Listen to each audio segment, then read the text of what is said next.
On page 39 of the same book, Mr. Kuyvel makes a blockbuster statement. Watch this now, he sums up in one sentence the cause of all of our racial problems. Now you better be sure you got your seatbelt on. Ooh, boy. I don't know.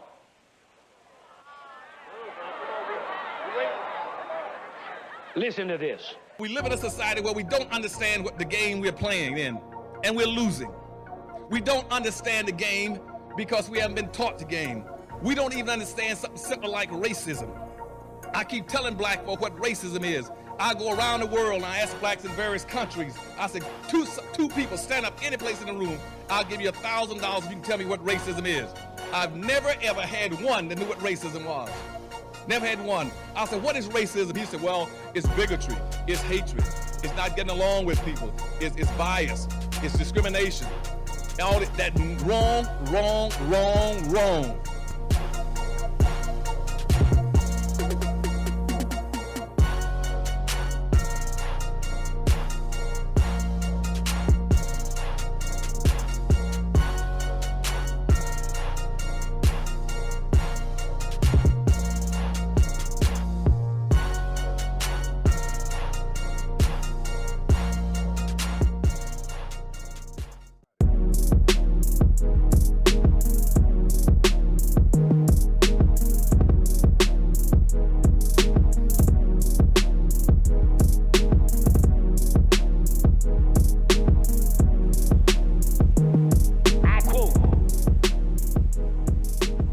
Racism is caused by white people, by our attitudes, behaviors, practices, and institutions, end of quote. Amen.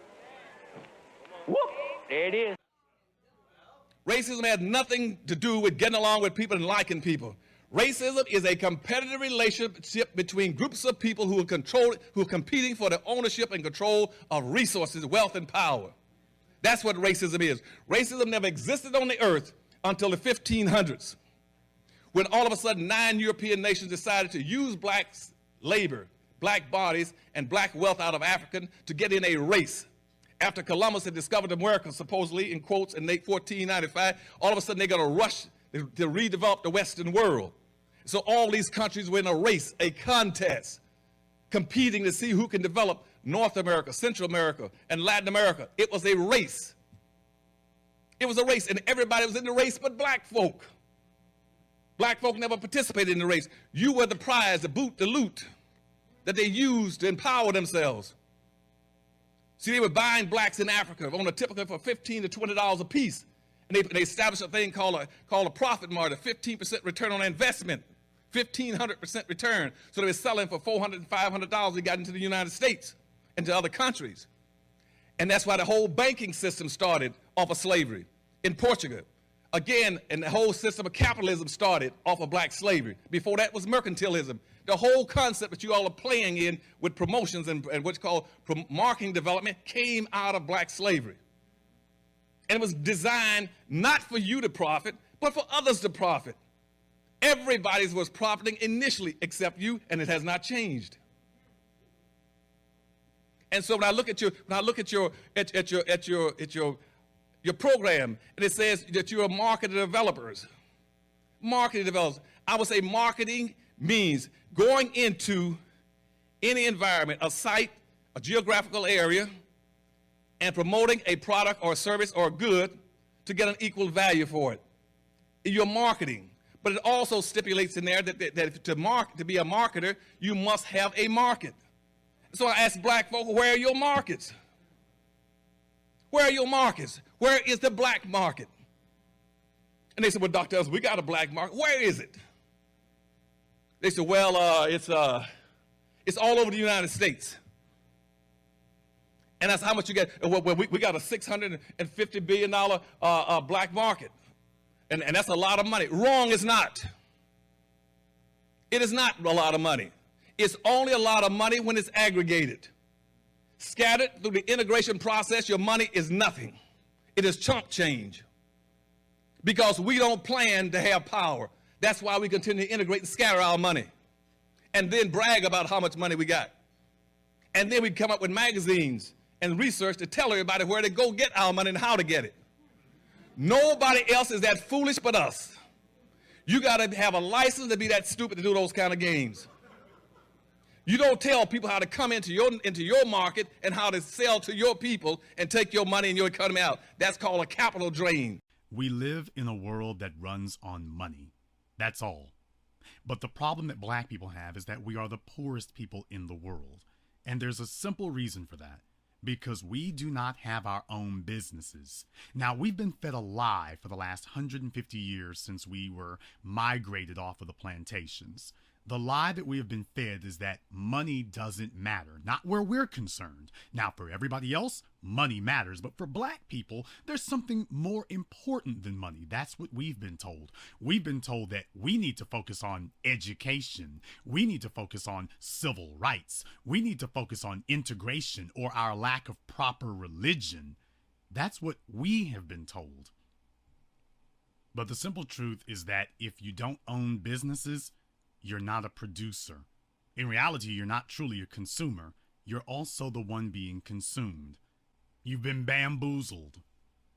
So let's talk about what happened to you. First off, you were fed the lie of integration. Integration is a lie because it is a national fraud that encourages us to say to ourselves that the problem with black people is that white people do not like us, and that if we could only get them to like us, we will no longer be poor and they will no longer try to brutalize or victimize us. And this is completely wrong. The issue should have never been integration. Why would it be integration in the first place? Never been. That was something that was cocked up by the black overclass, as I said in the 1930s, called universality at that time. Then later on, it morphed into being integration. It should never been the issue. Never been the issue. And that's unforgivable for black leadership in this country to allow people to bamboozle them into debating the issue of social integration. You should instead be focusing on building your own economy. That way, it doesn't matter whether people like you or whether they hate you, they will not be able to harm you. And the goal should be ensuring your survival, not ensuring your popularity. When you have power, wealth, and influence, you are impervious to people's like or dislike of you. Secondly, the problem with integration is that it encouraged us to commit economic suicide. We gave up all of our businesses. We abandoned our own economy. Black people used to have our own economy, but we no longer do because we were so fixated and obsessive chasing white acceptance that we took the Faustian bargain that we needed to abandon our own economy to gain their acceptance. Well, we did that, and it certainly got us more jobs, didn't it? But amazingly enough, our unemployment numbers never moved, and our poverty rate never moved. Gaining integration did not make us a more powerful people. Gaining integration simply made us an integrated people. And that's it. Next up is civil rights. That's the other great lie that we've been sold, is that we needed to gain civil rights. The simple truth is that poor people have no rights, none at all. And Dick said, well, we got civil rights. You got a civil rights right now to go down to a hotel, to the richest hotel, and go get the most expensive room and have lobster fed to you every day. But if you don't have the money, you cannot do it. And the spate of attacks on unarmed black men by police has clearly shown you that the police and the prosecutors are making it clear that they don't have to respect your civil rights. They can pass all the civil rights laws they want to. The court system and the police are ignoring those rights because they know that you have no means by which to punish them. Because the only way you can punish somebody is economically. And to some of the people out there feeding themselves some of these revolutionary lies, I'll deal with that in a few moments as well. One of the more insidious tactics that's been used against us is the black clergy. This has been particularly difficult because over a century ago, white supremacy, after we migrated off of the plantations, latched on to a strategy. The Constitution of the United States protects your religion. So that was the only place where black people could gather together unmolested. We were protected by law. So white supremacy said, if we cannot attack them from the outside, let's attack them from the inside. They went on a campaign to buy off every single one of our black pastors in America and tell him that he can get acceptance. He can come to City Hall. He can come to the balls. He can show up at all these places and become a prominent black citizen. Prominent defined as accepted even within white circles, accepted in quotations, so long as he only preaches a specific type of gospel and doesn't get off into any talk of black people becoming self-sufficient. As long as you preach to your people pie in the sky and heaven in the hereafter to be happy slaves toiling away at our corporate plantations, then you will remain a good citizen. But if you don't do that, you'll see our dollars going to somebody else. We'll support somebody else's soup kitchen and somebody else's daycare at another church who does decide to play ball. And guess what? Your black clergy, which has been the birthplace of many of your so-called civil rights leaders, they abandoned any talk whatsoever of black people owning our own economy. If you hadn't noticed, your black preachers and pastors on television and making millions of dollars on their books, do you notice that they talk about money all right, but they tell you that the way to get money is to pray for it? They never tell you that you should pray to God to help you to build a business. They tell you pray to God that money will fall from the sky. And absent money magically appearing from the sky, they tell you pray to God for a job from the very people who are oppressing you. You see, that century-old investment that they made into the black clergy has paid off in dividends. So why is it that black people have accepted this? There's two main reasons that are motivating it. Number one, black people are afraid. The simple truth of the matter is that white supremacy broke black people. It broke our will to fight. Like a boxer who realizes he can't beat his opponent, black people are no longer trying to win the game. Black people are no longer even trying to survive.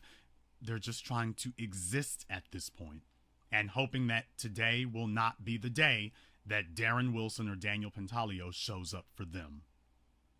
So we teach our children to keep their heads down, to bow down, don't make any waves, and hopefully staying poor and impoverished will prevent you from being a target. We've given up on the idea that our children should have a life worth living. We simply told them exist. The second reason is because black people have developed a social psychological attachment to the dominant society. Ever since slavery ended, at least on the plantation level, black people have become psychologically fixated on getting white society to say the words. We want them to physically say the words, "You are our equal." And as long as they don't say that, we go through every day feeling like just half a person. And that's why we don't build our own businesses. Because you see, if we had our own economy, we would no longer have to get validation from the dominant society. And we want that validation. Like a spiteful ex-wife who wants to see her husband admit that his life has gone to pot without her. We want to hear white society admit that we really were their equals and that they were really wrong for what they did. The reason you integrated is because black people, post-traumatic slavery disorder, going back to the antebellum days, have always felt inferior to white people because they conditioned us to believe so. And we couldn't wait to prove to them and to ourselves how equal we were. And so when the opportunity to integrate came, our low racial self-esteem dictated that we vacated what we had and integrate what he had because we had always wanted his acceptance. No wonder they don't give it to us. Because as long as they don't say that, they keep us chasing that carrot on a stick. And all we keep getting is the stick. Furthermore, validation is something that comes from within. It doesn't come from without. But black people are still waiting for that external validation. And we are the poorest people on the planet. And that brings us to a more deadly phase. Because you see, poor people have to be utilized for a purpose. And once you no longer can be used for that purpose, you are discarded. Because we live in a world that runs on money. And what that means is only the producers, the business owners, those are the essential citizens. Everybody else is a consumer, or worse, getting consumed. And when you are an obsolete workforce, as black people are today, that leaves you the prime candidate to simply be consumed. And the fact that now the court system has officially weighed in that black blood is without consequences, and the police now have a free pass to execute us on sight without any punishment, and the prosecutors and the courts will back them up. Ladies and gentlemen, we have entered a soft holocaust. And the reason we're in the middle of that is because we are poor people. Yes, they hate us because we're black, but they're able to victimize us because we're poor. And we've made up every excuse in the world for why we don't have to stand up and fight them. As I said before, we're afraid. So we take a look at Asians and Arabs and say, well, those people have some type of unnatural unity with each other that allows them to stick together. But sticking together is not what has helped them. They came over here with one goal: to build an economy. Because even though white supremacists may not like them, they're unable to harm them because they didn't get their money from white supremacy. They make their own. Lastly, I want to address you. That's right, you, the person listening to me right now. Because of all the atrocities that have been committed, there's one that sticks out more than any other. You see, wealth is generational. Wealth is defined as something that is passed down from one generation to another. Well, poverty is generational too. And black people have made a decision that we don't care if we pass poverty down to our children. It's actually commonplace to hear black parents say, I don't have to leave anything to my children because nobody left anything to me. We've become so spiteful and hateful that we are now the chief tools of sabotage against our own children. We hate our own children to the point that we will deliberately sit and look them in the eyes and say, I'm passing down nothing to you. You will go out into this world and fend for yourself like an orphan just dropped off on these shores. I have money. I have a job. I'm going to spend that on clothes and cars, and you will have to live a hand-to-mouth existence and get by however you get by. Remember, the old heads, they want to ride all the way home on what they're getting. The old civil rights leaders, they're gonna bust a grape for you all. The rappers that got money, they're not gonna do anything for you. Who's gonna stand up for you, do anything? Show me one in the country to stand up for you. We have adopted a culture of betrayal and treason against our own children. And the single greatest crime that a people can commit is to pass on a lesser world to their children than the one that they inherited. Today, the dollar is worth 1/20th what it was 80 years ago. And that is the dollar that we are telling our children, you should go out into the world and start at a 1/20th disadvantage to all these other people who have been passing down wealth for a century. We tell our children, go out into the world and start with nothing. Make it on your own. And most of you listening right now, if you're black, most of you are poor. And that was what your parents did to you. They betrayed you. They gave you nothing and sent you out into the world. We are having children without a purpose, because if you're not passing anything down, then what are you getting children for, other than to reproduce? We need power, and power in this world is gained one way, through your dollars. There are some people out there who have this fantasy, and black people are very good for resorting to make-believe. They have this fantasy that we can shoot our way out of this, so they get on the internet and pose with guns. Here's the problem with that type of idiocy. How are you gonna go to war when you don't even make your own bullets? I'd like to call you now to come and see it. Opening January 17th and January 22nd in select cities around the country. I would like to invite you to come and see 7 a.m. Not so we can have a pity party. That's not what the documentary talks about, and that's not what it discusses. Not so we can sit up and talk about the problems, but so that we can finally address what is the solution. It is not your lack of proper religion. It's not your willingness to integrate. Brothers and sisters, it's about business. It's not social integration, it's not civil rights that determines your opportunities, your equal opportunities, or your competitiveness. It's what you own and control in terms of vital resources. That's what determines what you're going to get in this world. Every social problem black people have can be traced back to our lack of business ownership. Because the people who run business run the world. Because white supremacy means just that, white supremacy. You might be the football players, but we own the team. You might be the basketball player, but we run the games. You might be the scientist and the doctor, but we control the hospitals that you work for. Being a worker is not a path to prosperity. Being a worker is simply a path to more work. You know, it's about ownership of assets. And that's really the issue. That's an area where I think that whether we're talking media, whether we're talking sports, whether we're talking almost any music, almost anything that we as African Americans are involved in, we fall very short when it comes to an understanding ownership of assets. And that's where real wealth is created. And that's where real power is created. Every generation of black children are born into generational poverty. The reason for this is because for over half a century, our social and political leaders have made a relentless push for jobs when we should have made a relentless push for businesses. Instead of complaining about the economy, we should have built our own.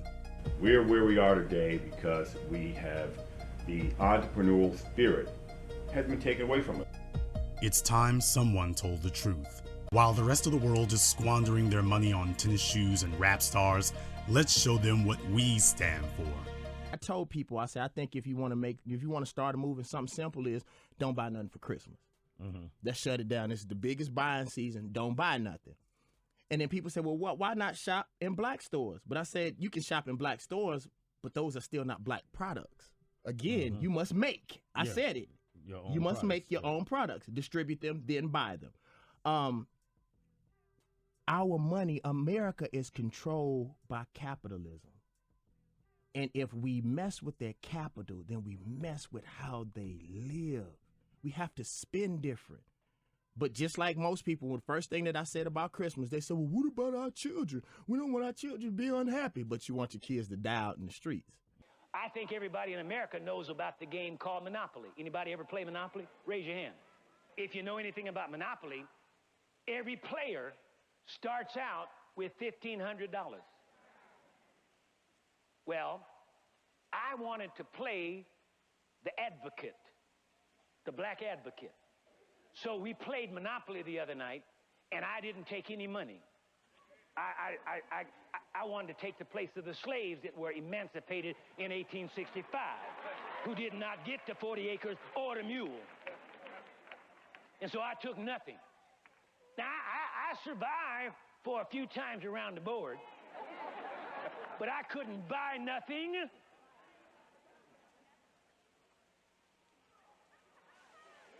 And it was very soon I was out of the game. Now, you would say that that is unfair to have somebody sit down at a table and play Monopoly and not give them the $1,500 to start with. But that's what this country did with our people when they emancipated us.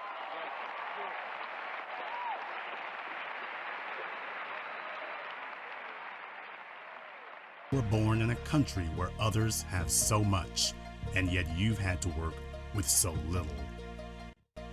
They've tried to tell us that the problem is we don't have enough schools or we don't have enough churches, but the problem is we don't have enough money. And it's time we faced up to why. If you're tired of being told you just need to work harder, if you're tired of hearing excuses generation after generation, if you're black and broke, it's time to wake up. He's asleep.